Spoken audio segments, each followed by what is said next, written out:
des réunions qu'on aimerait bien remettre un petit peu à jour. L'idée, c'est d'avoir un petit moment convivial pendant l'hiver, de se retrouver et puis de faire un petit bilan sur l'année précédente, sur l'année qui est en route et sur l'avenir également, quoi. Donc aujourd'hui, on est 3 au service bio. Donc Gabriel qui nous a rejoint au mois de mars l'année dernière et qui aujourd'hui a repris le secteur qu'on va appeler Hauts-de-France, qui est quand même surtout l'Aisne en grande partie, mais le Nord, un petit peu la Somme et l'Oise.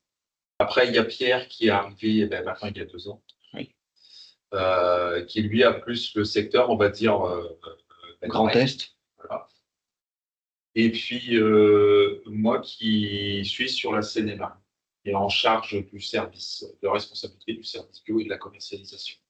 Bon, pour commencer, on voulait vous faire une petite rétrospective sur l'activité du service. Dernière année, parce qu'il y a eu pas mal de changements quand même, notamment le changement de la responsabilité du bio, qui était initialement avec Cécile Ranou. Et donc, c'est Damien qui a repris la responsabilité du service en juin 2024.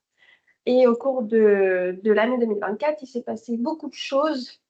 Pierre et Damien étaient que tous les deux. Donc, ils avaient beaucoup de boulot à deux, puisqu'initialement, le service était à 4. Mais ils n'ont pas dérogé à la règle. Ils ont fait quand même une réunion de pré-moisson en juin aussi.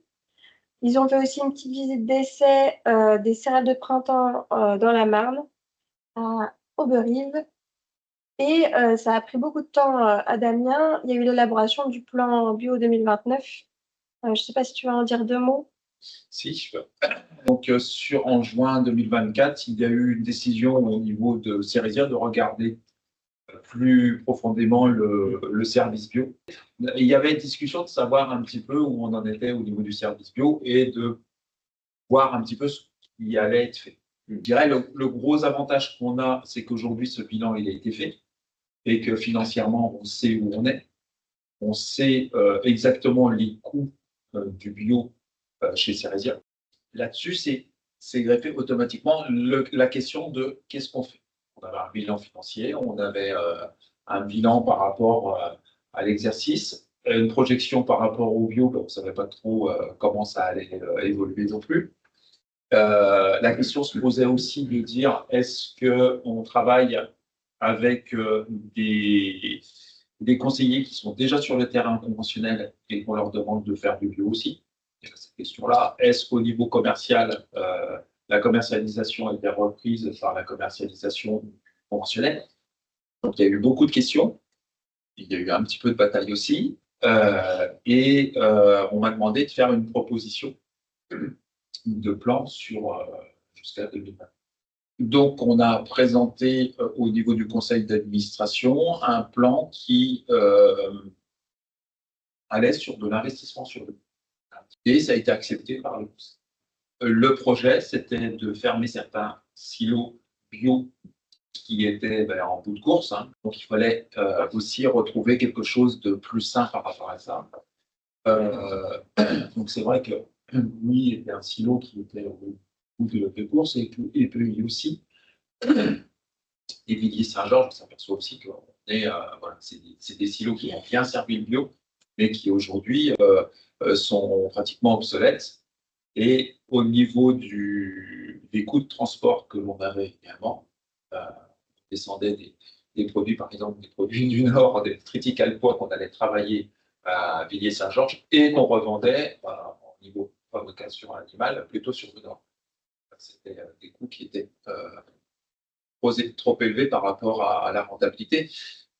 Et donc, on a cherché quelques silos dans le parc conventionnel qui partait, et des silos qui correspondent avec la possibilité de les mélanger sur tous les silos. Donc, de pouvoir recevoir, quel que soit le mélange, de pouvoir en reséparer le mélange et pouvoir revendre des produits bruts. Également des cellules adaptées au bio, nous au niveau du travail du bio, où on peut faire de la séparation assez facilement, où il y a de la ventilation dans toutes ces cellules, et avec l'idée de pouvoir mettre des groupes. Les groupes froids vont nous permettre de limiter les infestations d'insectes. Enfin, on va pas tout en avoir, mais on va limiter et on pourra peut-être plus facilement récupérer certains lots en refroidissant les cellules. À date d'aujourd'hui, l'idée c'est d'avoir 3 silos stockeurs et qui soient bien équipés. Alors Chauny, on n'arrivera pas à l'équiper de groupes froids, mais par contre, on a des bonnes ventilations et puis on a un séchoir, on a d'autres investissements de prévus dedans.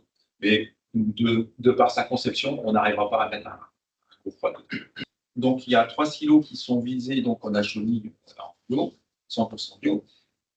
On a Neuilly-Saint-Front qui vient de passer en bio sur la R25, là où je dis 100% bio. Et puis, on a Ville-en-Tardenois qui sera pour la R26, donc pour la prochaine récolte, qui sera en bio aussi. On est en train, il est libé là, à date d'aujourd'hui, et on est en train d'attaquer les travaux dedans. Ensuite, je suis arrivée dans le service. Donc, ça va faire un renfort humain dans le service. Donc, maintenant, on va pouvoir être plus sur le terrain. De toute façon, c'était une volonté du service aussi. Et donc, cette année, il y a eu plusieurs événements, notamment la signature de la charte blé bio Île-de-France. Donc, on pourra parler après. On a fait des visites d'essai. Donc, les triticales à Coupéville, le soja à Loisy-sur-Marne. Et c'est là. Et donc, toujours une réunion de pré-moisson en juin. Et en novembre, on a voulu, en collaboration avec le service agronomique, réaliser des tours de plaine sur la thématique des couverts fourragères. Donc, on a visité différentes expérimentations sur tout le territoire de Sérésia. Donc, vous y étiez conviés. Donc, il y avait aussi des conventionnels, mais c'était ouvert à tout le monde. C'était un sujet qui était assez intéressant. Il y a eu aussi des démonstrations de destruction de couverts mécaniques. Donc voilà, c'était aussi notre volonté de collaborer avec le service agronomique qui en a tout. Voilà aujourd'hui, en janvier 2026, avec les réunions d'hivernage qui nous ont été demandées.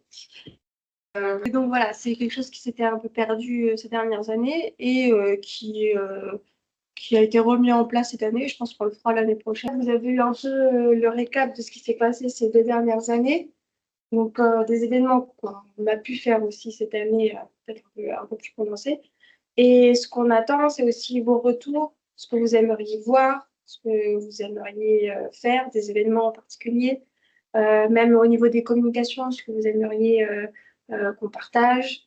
Voilà, l'objectif, c'est aussi de discuter tous ensemble pour dynamiser au maximum le bio chez Ceresia et puis être au maximum à votre écoute et échanger. Voilà, c'est l'objectif. Un petit bilan sur la R24, bon, qui est terminé, hein, bien sûr. Mais voilà, la collecte a été quand même autour de 15 000 tonnes au niveau de chez Ceresia. Bon, on a connu, voilà, la moisson a été très compliquée toute l'année a été compliquée, je dirais. La moisson également, avec des lots de céréales à sécher. C'était quand même, il y avait quelques années qu'on n'avait pas vu ça. À un moment, on avait quand même 3 séchoirs qui tournaient en pleine moisson. Elles étaient inspirées, les filles, de partir justement, en fait.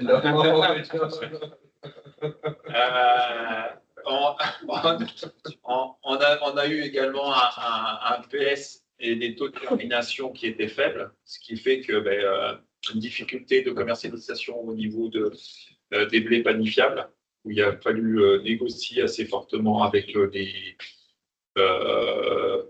meuniers qui ont quand même joué le jeu. Il faut reconnaître que il a fallu discuter, mais ils ont joué. Voilà, ils sont allés vraiment sur on a fait beaucoup de tests de panification, et ils sont allés jusqu'au maximum de ce qu'ils pouvaient au niveau de la qualité de la panification. Et puis après, voilà, non seulement l'été a été compliqué, mais les récoltes d'automne ont été compliquées aussi. On s'est retrouvé avec des soja et des tournesols et des maïs à sécher comme on n'avait pas connu depuis des années.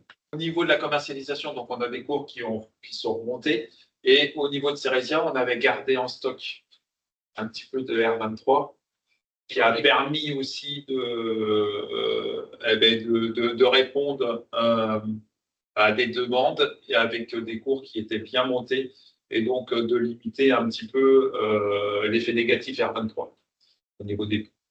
Ah ouais, c'était triste d'avoir vendu les R23 juste avant. Mais on ne pouvait pas stopper, quoi.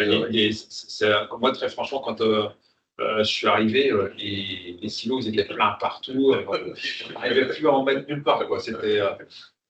Donc on en a gardé une partie, ce qu'on a pu, et bien nous a appris parce que derrière on a pu commercialiser et refaire une plus-value, ce qui nous a permis aussi de payer un petit peu plus cher la récolte R24. Donc sur la R25, donc ça c'est la récolte que l'on vient de faire, hein, la collecte de cette année. Donc là on est déjà à 16 000 tonnes à date d'aujourd'hui, avec la prévision d'être au moins à 20 000 tonnes. Dedans, c'est la collecte cérésière, parce qu'on a également, on travaille avec une coopérative qui s'appelle la coopérative de Geneville, pour qui on commercialise leur production. On la stocke et on commercialise leur production. Ils ont une production autour de 1500-2000 tonnes. Donc en fait, on est plutôt sur la prévision 22 000 tonnes. Ce qui correspond à notre capacité de stockage. Bien calculé. L'idée avec un stockage de 21 000 tonnes au niveau de Cérésia, c'est de pouvoir faire 28 000 tonnes de collecte. Voilà.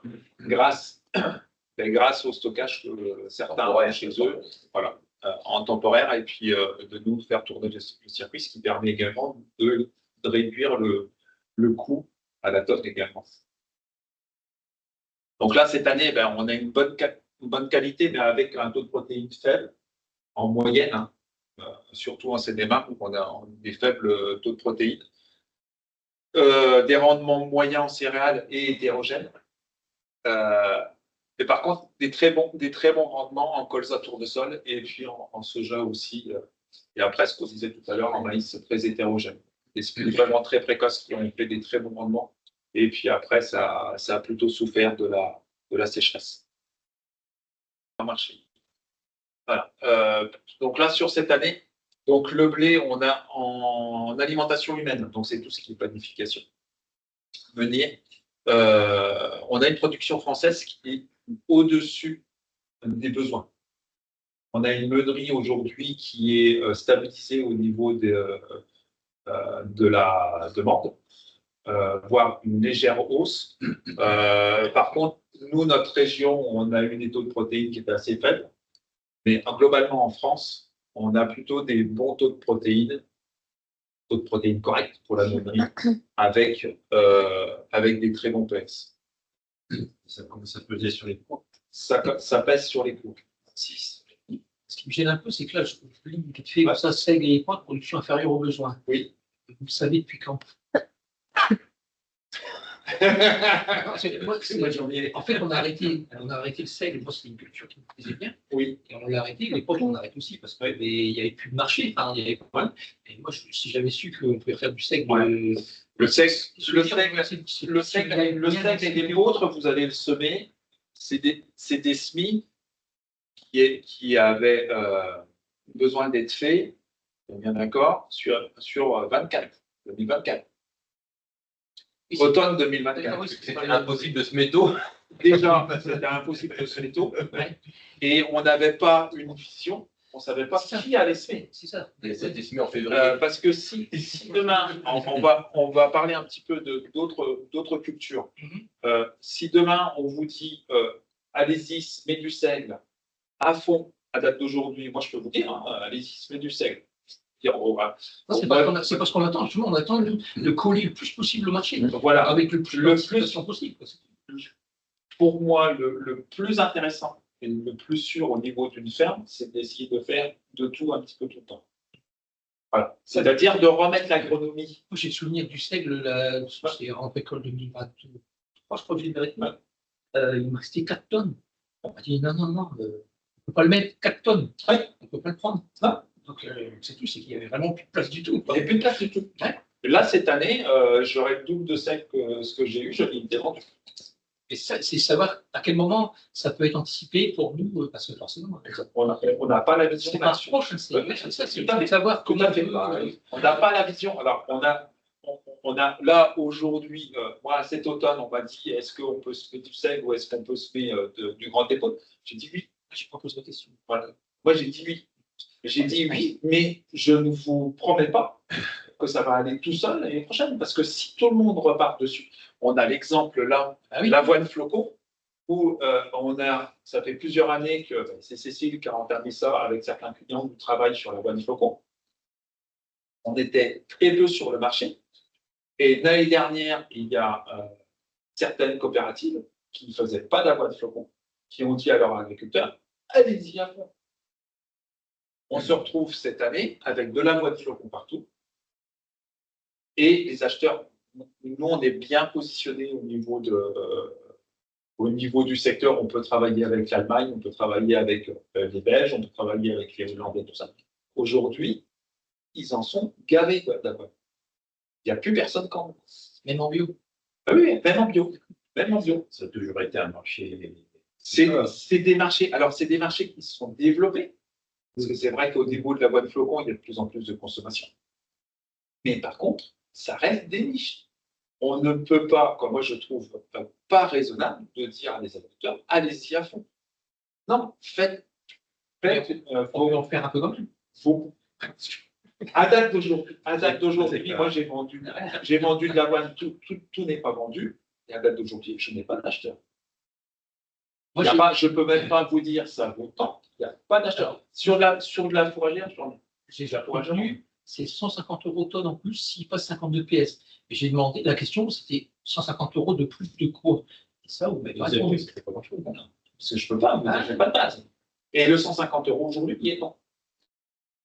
C'était l'année dernière. Là, cette année de l'avoine flocon, entre le flocon et le fourrager, c'est 50-60 €. Et théoriquement, parce que j'ai des acheteurs sur du fourrager, c'est-à-dire qu'aujourd'hui, on parlait tout à l'heure des prix, des compléments de prix. Moi, on m'a demandé de faire une simulation. Si aujourd'hui, toutes les avoines flocons, je les vendais en fourragère. Oui. Parce que le conseil d'administration me dit OK, mais on ne prend pas les risques. Il est hors de question d'aller rechercher de l'argent chez les agriculteurs si tu vends pas ou si tu vends. Donc, voilà pourquoi moi je pense être assez prudent par rapport à la culture. Je pense que toute culture, aujourd'hui, quelqu'un qui veut faire de l'avoine, je ne dis pas non. Je dis voilà, le marché il est bouché aujourd'hui. S'il y a beaucoup de gens qui font de l'avoine encore l'année prochaine, ça va être encore bouché. S'il n'y a pratiquement personne qui fait de l'avoine, on va reprendre. Même si on a un petit peu de stock, on va essayer de le garder. On fera pas, voilà, on ne peut pas garder une année de stock sur de l'avoine. Pas possible. Bon. Si vous avez besoin dans votre assolement de l'avoine, faites de l'avoine. Si vous avez possibilité de faire autre chose, faites plutôt autre chose. C'est pareil, dans l'autre chose, il faut regarder aussi. Il faut regarder. Donc, le seigle, on semait quelque chose et puis on venait voir à la veille de la récolte, chez ça, combien aujourd'hui, c'est plus comme ça se passe. S'il te plaît, est-ce que je peux semer ça Et c'est là où ça devient, c'est chez nous. Mais nous, de notre côté, on voit aussi ce qui pousse bien dans nos sols. Oui, je suis d'accord. Moi, de l'avoine, j'ai arrêté. L'orge de printemps, je continue, agronomiquement, mais c'est critical. Ça marche. C'est le terroir. Ouais, c'est le terroir, et puis après, ça va être l'agriculteur. Moi, je m'excuse, il y a deux agriculteurs dans le même village avec à peu près les mêmes terres, ils vont faire ils ne font pas les mêmes cultures. Ils ne réussiront pas les mêmes cultures parce que On a tous un petit quelque chose aussi à faire, un triticale. Ouais, le triticale, généralement, c'est plus étouffant. Ah, les chardons, on voit moins. Les voisins, ils ont. Voilà. Donc, steak les poutres, voilà, on peut en faire. On peut en faire. Voilà. Mais c'est des niches dans le bio en plus, hein, qui est déjà une niche. Donc voilà, il ne faut pas non plus en faire. Et voilà, au printemps, on a quelques agriculteurs qui refont du petit épeautre et du sec aussi. Il faut avoir de la place pour les stocker derrière. Ah ben, les sports épeautres, elles sont parties en saut. Oui, oui, comme le blé, comme le. Ouais. Lentilles. Donc la boîte de flocons, voilà, je viens d'en parler. Lentilles, on a également un souci sur la lentille, c'est que ça fait. On a parlé de la R24, comme quoi les rendements n'étaient pas là, sauf qu'en lentille, on avait des très bons. Il y a une demande en lentilles. On va dire que la consommation elle baisse. On a une demande. Par contre, ça fait 2 ans qu'on a des très très bonnes, des très très bons rendements. Et donc là, moi, je connais, voilà, je connais certains OS où ils ont déjà 2 ans de stock. Où c'est pas le cas. Lentilles, pareil. Je pourrais lui dire, ne faites pas de lentilles. Je ne vais pas vous dire ça. Je vais vous dire, si vraiment dans votre assolement vous avez besoin de lentilles, faites de la lentille. C'est la lentille d'hiver ou printemps? Printemps. Ouais. Lentille verte, lentille d'hiver, on peut en faire, et ça c'est pas encore fort développé quand même. Au niveau de la brasserie, cette année on a eu des très bonnes orges de printemps. Hein. Beaucoup sont passés en brasserie, en brassicole. Et puis on a une consommation de la bière qui est un peu en baisse. Donc c'est vrai qu'à l'heure actuelle, au niveau de la brasserie, c'est un petit peu compliqué aussi. C'est un peu compliqué.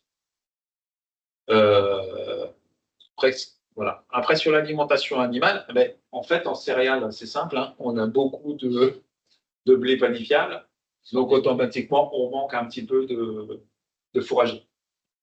Là, à date d'aujourd'hui, on a 50 €, grosso modo 50 € d'écart entre le blé panifiable et le fourrage. Aujourd'hui, sur le marché, du blé fourragé, je le vends. Pas de question. Je sais que j'en rachète du blé panif. Bon, il faut aller chercher. Pareil, on a une grosse production sur du triticale et qui se vend bien. Donc tout ce qui est tout ce qui est fourragé à la date d'aujourd'hui se vend bien. Bon, sauf l'avoine qui est un petit peu spécifique, mais elle se vend quand même. Protéagineux, on est sur une production qui a un peu de choses près correspond à la consommation. Et puis après, on a tout ce qui est oléagineux, c'est-à-dire tournesol et colza, où on a une grosse demande avec une production qui ne comble pas la demande.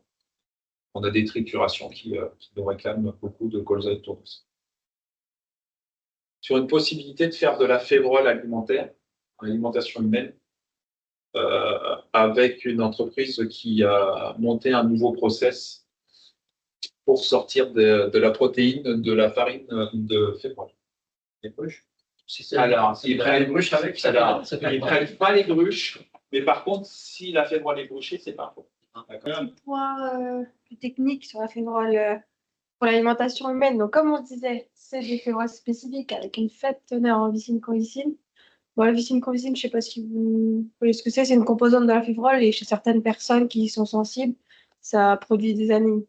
Donc, en alimentation humaine, on va aller que sur de la févrole de printemps, parce qu'il y aurait une corrélation entre la résistance au froid et la teneur en vicine-convicine.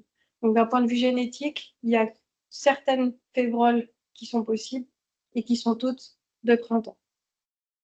Donc, on va venir la semer février-mars à 50 grains au mètre carré, à une profondeur de 5 à 8 cm.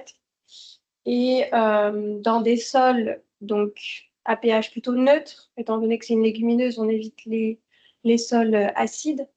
C'est une culture qui a besoin d'eau, Donc, on privilégie les sols profonds avec une réserve hydrique moyenne à bonne et on évite tout ce qui est sol séchant, battant, superficiel et hydromorphe. D'un point de vue des besoins, donc étant donné que c'est une légumineuse, pas d'azote, elle a un petit peu faim en potassium et phosphore. Et on peut aussi ajouter un petit peu de bore, ce qui aide à la fécondation. Au niveau de la récolte, on peut prétendre un rendement entre 15 et 25 quintaux par hectare. Et on peut la récolter mi-août. Pour la maturité, on peut la déduire quand les gousses sont noires. Et ça sonne un peu comme le soja, même si c'est moins marqué.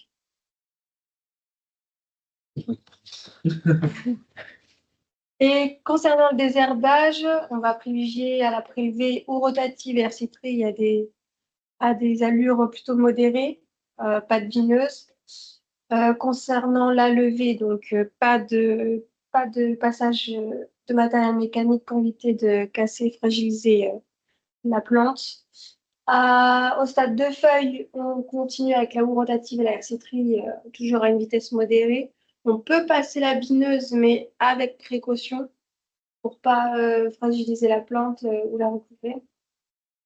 Et jusqu'au stade 6 feuilles, là, on peut continuer avec la houe rotative et la herciterie à une allure un peu plus soutenue. Et la bineuse qui est à privilégier, ce qui marche le mieux. Par contre, on arrêtera avant le début de la floraison pour éviter d'endommager la plante et surtout les fleurs. Et voilà, donc ça, on est sur le dossier. Pour cette année, on aura peut-être quelques tonnages à faire. C'est pas encore acté. Par contre, voilà, c'est un dossier sur lequel on travaille et qu'on espère bien aboutir avec un potentiel derrière de plusieurs centaines de tonnes de févrole à commercialiser. L'idée là, c'est d'avoir un partenariat en fait. Donc, c'est-à-dire, c'est du pluriannuel. De faire sur contrat. Faire sur contrat. Oui, L'idée, elle est là en fait. C'est moi ce que j'essaye de travailler là aujourd'hui, c'est voilà, dans ce que j'ai à faire aussi, c'est de trouver des clients et des débouchés. C'est d'avoir des choses et on va discuter un petit peu de. Je vais peut-être passer directement sur le blé de France. Ça vous donnera un petit peu une idée de ce que des négociations qui sont faites et de le projet derrière et des projets sur ces cultures-là, c'est d'avoir des contrats pluriannuels, avoir une visibilité. L'idée, c'est d'avoir une visibilité pour vous au niveau des coûts de production, de dire voilà, j'assure, c'est rentable, je suis sûr de faire un revenu, quoi qu'il arrive. Donc là, aujourd'hui, au niveau février, c'est un petit peu ça, c'est de se dire 750 € tonne, c'est viable. L'exemple qu'on peut prendre aujourd'hui, c'est le blé Île-de-France. Le blé Île-de-France sur lequel on a travaillé sur l'année dernière et qui est mis en place. Ça y est, c'était signé au mois de mai. C'était les meuniers qui sont venus voir les chambres d'agriculture de l'Île-de-France en disant voilà, on aimerait bien avoir une filière blé bio Île-de-France. Donc, ils faisaient déjà du blé Île-de-France, bio Île-de-France, mais sans le logo de la région. Donc là, c'est cadré. Aujourd'hui, ils ont le logo de la région. Il y a un cahier des charges. Et la discussion a été faite de comment on rémunère l'agriculteur. Donc au départ, c'était parti pour un prix plancher, un prix plafond. Par contre, au niveau légal, on est sur de l'entente sur les prix. Donc, le cahier des charges, il faut que ce soit produit en Île-de-France, avec des fermes avec leur siège social en Île-de-France. Concerné. Non, vous n'êtes pas concerné, mais c'est simplement pour vous montrer ce qui s'est monté. Et Ça peut donner l'idée derrière. Enfin, l'oiseau, on y était presque. Ouais, voilà. Oui. Donc l'idée c'était ça, donc de rémunérer l'agriculteur. Donc il faut qu'il se soit produit en Île-de-France avec un siège social en Île-de-France. C'est un contrat de 3 ans. Donc les agriculteurs qui sont engagés là sur la R25, ils ont engagé un tonnage où ils ont un prix ferme. qui sera ni à la hausse ni à la baisse. C'est normal, sur la baguette, elle ne va pas baisser. Ni à la hausse ni à la baisse. Ils ont un prix sur lequel ils savent qu'ils peuvent compter pendant 3 ans. Voilà. Il y a d'autres OS qui sont partis sur le fait de faire un prix moyen avec une petite. Chacun regarde. Moi, je pense que c'est pas jouable. Et a priori, on est les seuls à l'heure actuelle à avoir des contrats avec les agriculteurs. Les agriculteurs se partent voilà, quand ils ont un prix, ils partent dessus. Je veux dire, c'est logique. C'est logique. Le prix, si c'est correct, hein, le prix, il est- Ouais, c'est pas. Au niveau de Ceresia, on a proposé 400 € tonne. C'est raisonnable. Je pense que c'est raisonnable des deux côtés. Sur une filière qui n'existe pas. C'est-à-dire que les meuniers, à date d'aujourd'hui, payent un petit peu plus cher et s'engagent sur 3 ans sur une filière qui n'existe pas. Eux, leur but, c'est de créer la filière. Après, c'est de protéger leur marché, en fait. Puisque ça ne sera que du blé bio Île-de-France qui sera travaillé qu'en Île-de-France. Donc, tout le reste qui est autour ne peut pas venir dans des boulangeries si jamais ça passe. Et tout est à créer. L'idée derrière, c'est de consommer tout le blé panifiable de l'Île-de-France dans cette filière-là. S'ils n'en ont pas assez, il faut s'autoriser à en prendre à côté. Non. Payer cher. Non. Ils remplissent pas les rayons des magasins. C'est du clair, au niveau des charges, c'est clair. Oui, c'est ça. Oui, c'est un pain estampillé. Ouais, tout à fait. L'idée, c'est de partir sur des. Alors, moi, mon idée, c'est que si ça marche, on est sur 3 régions. Si ça marche au niveau de l'Île-de-France, il y a d'autres régions qui peuvent dire pourquoi on ne ferait pas pareil. Il y a également au niveau des cantines, on parlait des cantines. Il y a aujourd'hui au niveau des cantines en Île-de-France, c'est pareil. Je suis d'accord, toujours les moyens. Mais il y a quand même un souhait d'avoir, il y a une demande pour avoir un blé, un pain de la région. D'accord. Sur certaines cantines. C'est le moment de lancer ça, parce que là, C'est le moment de lancer ça. Moi, je me dis qu'aujourd'hui, on est acteur dedans. On est parti les premiers dedans. Ça peut faire un petit peu boule de neige. On peut avoir les 3 régions, quoi, voilà, on peut avoir Hauts-de-France et de l'autre côté le Grand Est qui se dit ça ne coûte rien au niveau de la région, on peut essayer de mettre en place. Et à ce moment-là, on sécurise je dirais, la vente pour l'agriculteur. La production. On est à un prix, et on va mettre comme les charges en face, une fois qu'on a un prix. Voilà, c'est ça, exactement. Là, aujourd'hui, il y a un gros avantage sur le pays bio Île-de-France, c'est que les meuniers vont jusqu'à la base 10,5 protéines et ils autorisent jusqu'à 10. Ils sont Avec obligés, une petite pénalité. Ils sont obligés à 400 € la tonne, sinon il fallait demander 500 € la tonne, puis là on pouvait monter à 12% de protéines. Parce que ça Ils n'ont pas l'avantage à monter à 12 de protéines. C'est-à-dire qu'ils savent qu'un blé à 1,5, ils arrivent à le panifier, généralement, parce qu'il y a une liste de variétés à utiliser. Et puis, Et très franchement, Il n'est pas très on a- contraignant. voilà, toutes les variétés qu'on a aujourd'hui on en peut dedans. mélanger un peu. Et puis, Alors, ils acceptent des mélanges, mais normalement, il y a des variétés qui rentrent pas. Les vraies variétés purement productives, pures de chez Pure, elles sont mises de côté. Mais même un uni est dans la liste. Voilà. Après, on a également aujourd'hui, on peut mettre en place les pois jaunes. On a de la demande en pois jaunes. Donc, pour des pois de printemps ou des pois d'hiver en pois jaunes. Donc là, par contre, bruché, on peut aller jusqu'à 8% de bruché. Là, sur le pois jaune, c'est pareil. Je suis en discussion aussi sur des contrats où on me propose une prime et moi, je veux un prix. Aujourd'hui, on réussirait quand même à avoir une prime aux alentours de 50 € par rapport à du fourrage. Donc, c'est bien. Voilà. on prend tout. Hein.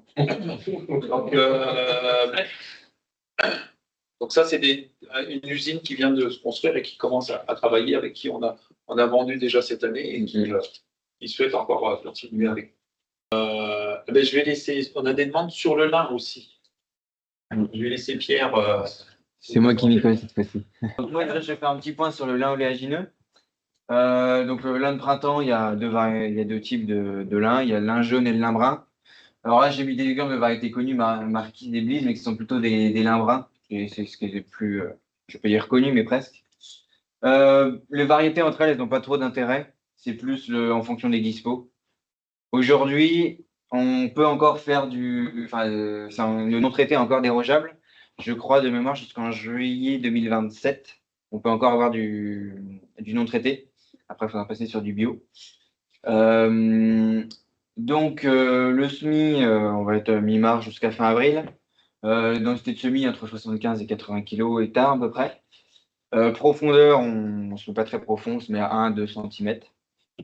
L'objectif, c'est d'avoir à peu près 550 pieds par mètre carré. Là, les 300 pieds que j'ai mis par mètre carré, c'est plutôt on va dire, seuil de retournement. Il faut éviter d'être en dessous parce que le lin, en plus de printemps, il couvre pas très bien. Il tale pas, il ramifie pas beaucoup. Donc, du coup, en dessous de 300 pieds, ça commence à devenir un petit peu compliqué. Faut éviter les sols de craie. Alors, parce que c'est une culture qui demande beaucoup de zinc. Et puis, le calcaire, en fait, il empêche l'absorption du zinc. Donc là, je mets sol de craie, mais ici, éviter du coup derrière un cholage, par exemple. Voilà, et puis du coup, voilà, un peu tout ce qui est basique. Enfin, sol basique, ouais.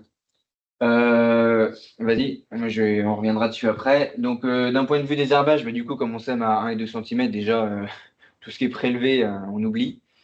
On fait pas non plus pendant la levée, mais comme j'ai envie de dire, comme toutes les cultures. Donc, on va commencer à peu près aux alentours de 4-5 cm, où là, on peut faire les trois, bineuse, hercétrie et rotative. Bineuse, toujours pareil, quand c'est petit, on fait attention. On peut mettre des protège-plans et tout ça. RC-tri et rotative, on va être plutôt à faible vitesse quand même au début. Et puis après, quand on va arriver sur 7-10 cm, on peut accélérer un petit peu. Et après, toujours pareil jusqu'à la floraison où là, il faut arrêter de détruire la plante. On va revenir dessus. Donc du coup, au niveau des besoins, donc j'en ai parlé, il y a le zinc. Il faut savoir que le lin exporte à peu près 300 grammes de zinc par hectare. Donc en général, souvent les semences elles sont enrobées. Alors il faut juste faire attention parce qu'en ce moment, comme c'est du non traité, des fois ils mettent du zinc qui n'est pas UAB. Donc c'est là où voilà, il faut faire attention pour bien qu'il soit UAB, parce qu'il peut y avoir du lin non traité avec du zinc non UAB, quoi. Quand ça sera en bio, il n'y aura pas de souci, mais pour l'instant, on fait attention. Donc la plupart du temps, les semences sont déjà enrobées. Après, il y a possibilité aussi de pouvoir répandre le zinc. Si je parle un petit peu des éléments NPK, le lin n'aime pas trop l'azote. Donc à éviter du coup derrière des fabacées, tout ça. Et puis si on veut mettre un petit peu de compost, c'est si les reliquats sont assez faibles. Du coup, la récolte, on va être mi-août, un objectif de rendement de 15 quintaux hectare.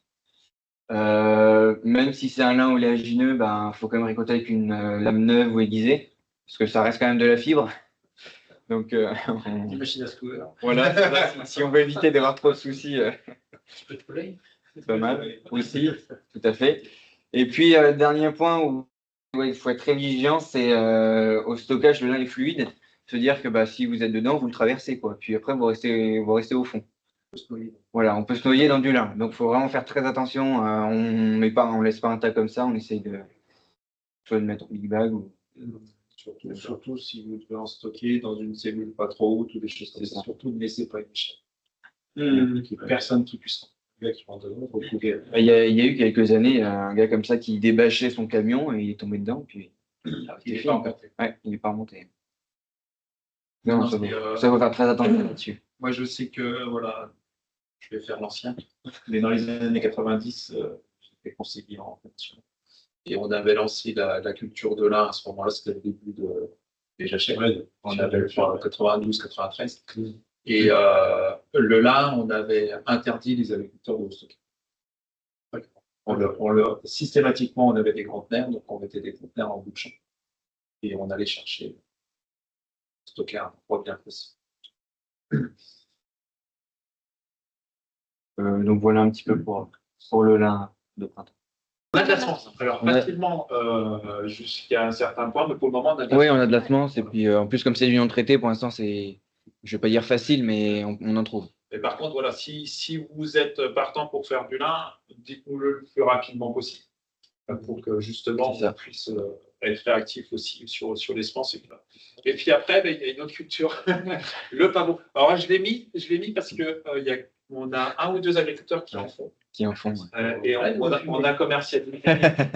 On a commercialisé un petit peu l'année dernière, il y a 2 ans. On a trouvé des acheteurs et aujourd'hui, en fait,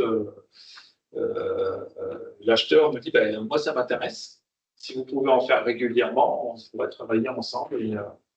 Alors, le pavot, c'est une graine qui est très très fine. Donc, il faut la semer, mais sur le sol, c'est très compliqué à semer, à lever.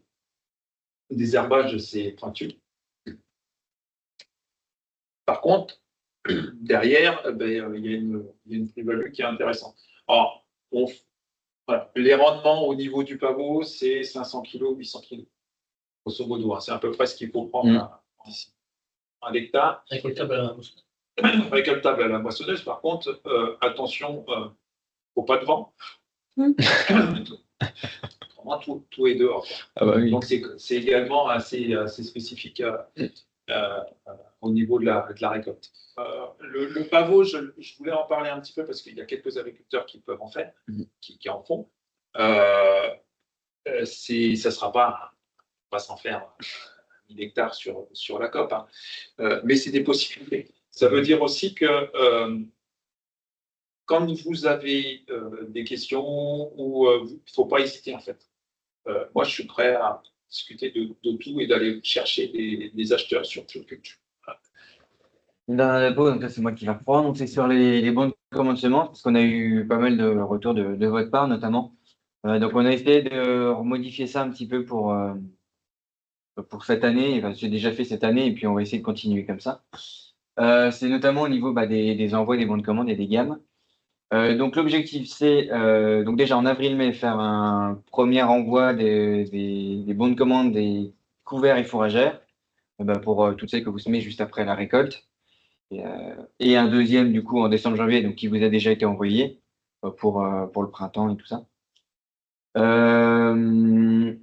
Juin-août, on envoie un premier bon de commande pour les cultures d'automne, avec donc, notamment ce qu'on appelle les variétés top à faire. Donc, c'est celles qui sont multipliées chez Eurosem, station de semences, avec toujours la possibilité de pouvoir demander d'autres variétés. C'est-à-dire, donc nous, on a notre gamme, et si vous souhaitez avoir d'autres variétés, vous pouvez toujours les demander. Et après, nous, si on peut en trouver, on vous le... Mais plutôt où on a vos demandes un petit peu plus spécifiques, plus c'est facile pour nous. C'est ça, tout à fait. Sûr. Sur les cultures d'automne, après, on en sort un deuxième en août-septembre, simplement parce que c'est là qu'on sort les résultats d'essai. Donc en juin-août, c'est un petit peu compliqué. C'est plutôt sur août-septembre. Et donc là, on va remettre, donc s'il nous reste encore à vendre sur les variétés Eurosem, on va les remettre dedans.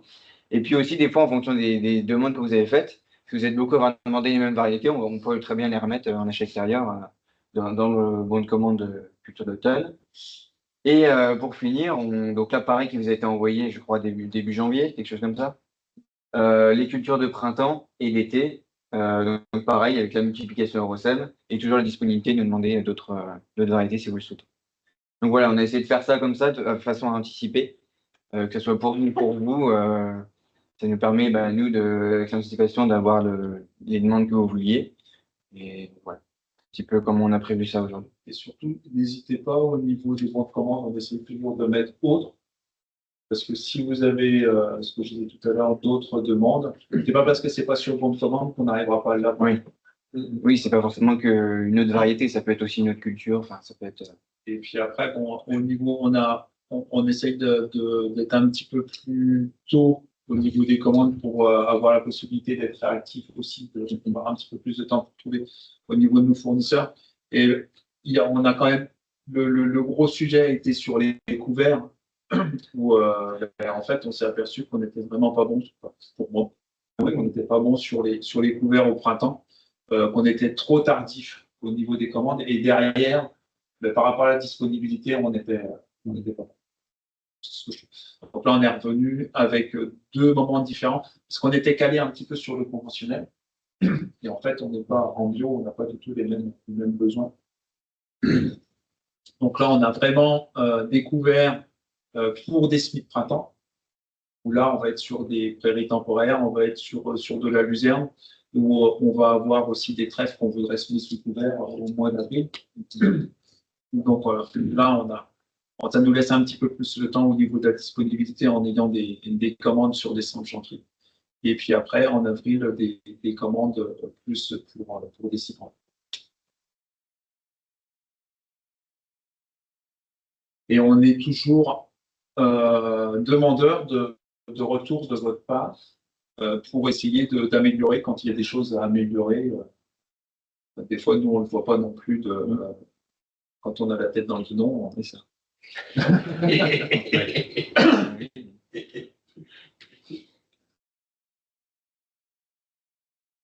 Merci à vous Voilà, de votre présence. et de leur participation aussi.